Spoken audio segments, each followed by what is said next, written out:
Hello and welcome to this video where I'm going to be showing you how you can add a cookie bar to a Squarespace. So in order to add the cookie bar to Squarespace, come down to settings, come forward down, and as you can see, the cookies and data privacy is there.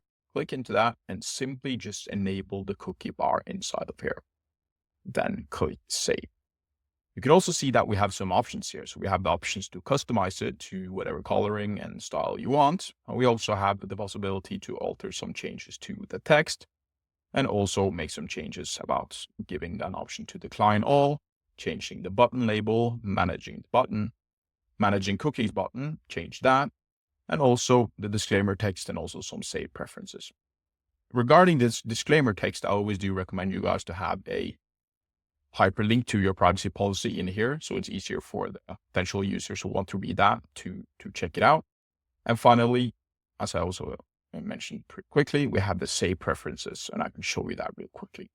So whenever we have enabled it, you can see that it comes up down here. So what a user typically would do is accept it. And as you can see, it is also showing up here, which means that the user can come in and change this to their liking whenever they like on your site. But maybe you do not like how that looks.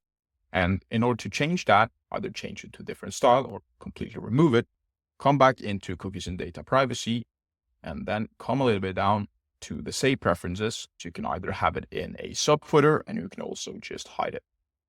So I just want to hide it. And then what will happen when I do that is it will not show up down there anymore when going down to the footer. Also, I'll just show you really quickly how we can customize it. So simply just click customize banner style. Then it will be sent into this view where we can give it the different color theme and where we also can change the position of it and also the disclaimer text size. Thank you so much for watching this video. If you find it helpful, please leave a like and subscribe. If you want me to build your Squarespace website, the links are down below. And as always, have a great day.